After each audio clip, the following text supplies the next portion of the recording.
Inside Meghan's spat with Posh, royal biographer Tom Bower claims Duchess feared she would be upstaged by the Beckhams during her first royal tour to Australia, and she was irritated over David's friendship with Prince William. Hello and welcome to my channel Royal Family Lit.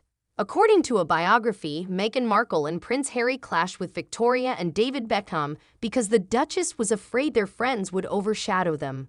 The feud between the celebrity couples appears to have started in 2018, the year Meghan and Harry married, with the Sussexes snubbing the Beckhams during their October visit to Sydney.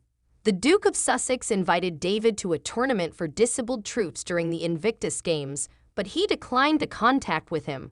According to royal biographer Tom Bower, writing for The Sun, Harry avoided David because Meghan did not want media rivalry. He also claims she was offended by the footballer's friendship with Prince William. Mr. Bower reportedly claimed that the Duchess was irritated because Victoria, the Spice Girl turned fashion designer, was hesitant to provide her with complimentary garments and accessories from her label, despite the demands being against palace guidelines. The reported facts of the feud have made headlines, with it stated that Harry and Meghan are intending to make a Netflix film in order to secure their futures in Hollywood, following a difficult few months in which they parted relations with music and podcast behemoth Spotify. Thank you for subscribing to my channel. According to the biography, David and Victoria have been lovely to Meghan since she moved into Harry's house in Kensington Palace in 2017.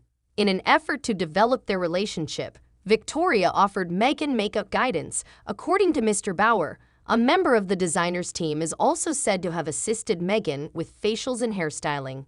However, the royal couple apparently suspected the Beckhams of leaking rumors about Meghan's assistance from Victoria to the press, which the former Spice Girl denied, leaving David reportedly absolutely bloody furious. Prior to her marriage to Harry, the Beckhams welcomed Meghan in their six-bedroom Beverly Hills home.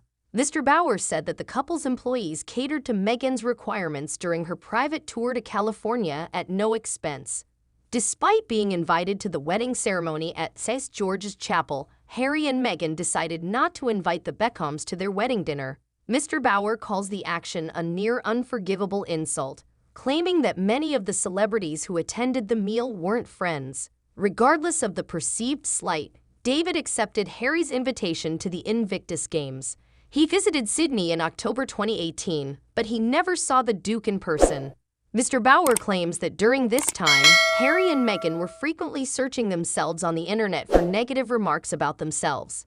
He adds that at the time, Meghan was not prepared to tolerate anything flattering about the Beckhams and the games appearing in the media. The apparent move to keep him isolated from Harry was a bit unusual for David, but he decided not to phone the prince about it, according to the biographer, adding that he and Victoria barely discussed the snub throughout their stay at a leased house in North Shore, Sydney. Regardless, the Beckhams appear to have attempted to keep their friendship with Harry and Meghan. The Beckhams and Harry were neighbors in Oxfordshire after the Beckhams constructed a house and Harry rented a converted barn. According to the biography, while the men occasionally meet on weekends, Meghan had already put on airs. On the Christmas holidays, Victoria lent Meghan a coat, which she wore on Christmas Day 2018 on a walk with the royal family to Sandringham Church. In addition, in 2020, the designer created a custom-made white coat and dress for Meghan, which she wore at her final visit in Westminster Abbey in March of that year. Mr. Bower claimed that Meghan, who was pregnant at the time, backing Victoria's label had minimal effect on sales.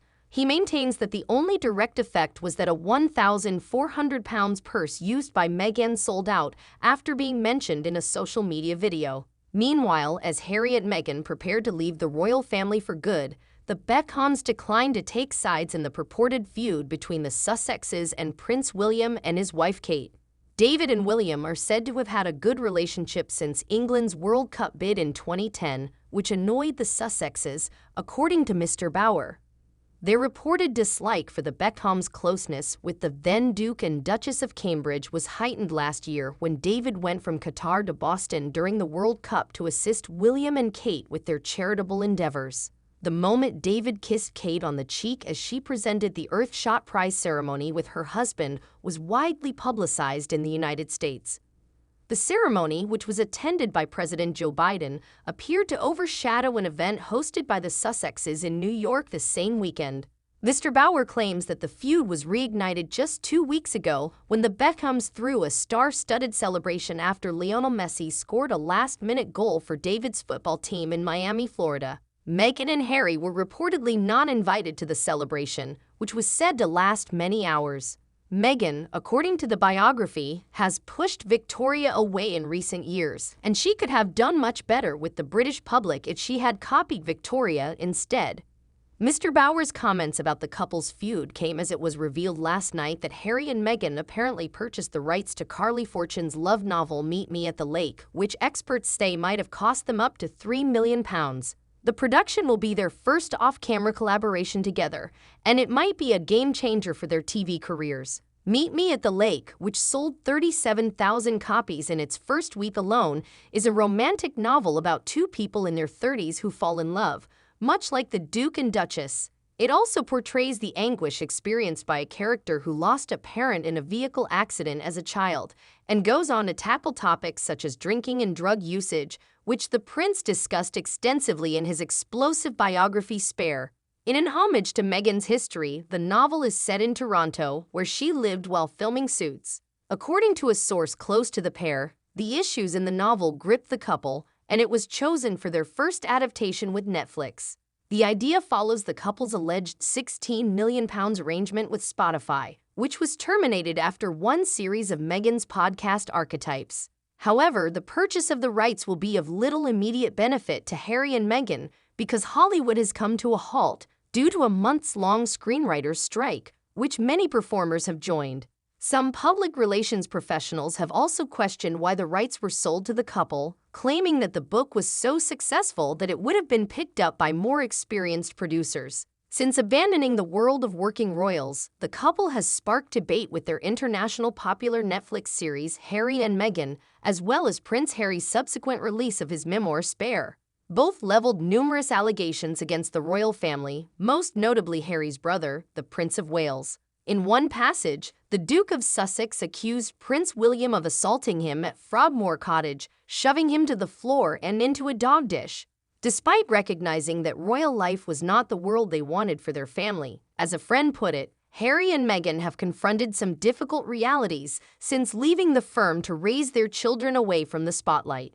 They struck multi-million-pound deals with Netflix and Spotify, as well as Harry's own book deal, but have since run into difficulties, including the loss of the Spotify partnership. Meghan hosted a series of her Archetype podcast on the platform, but the streaming service did not renew it, and the pair announced in June that they had mutually agreed to separate ways.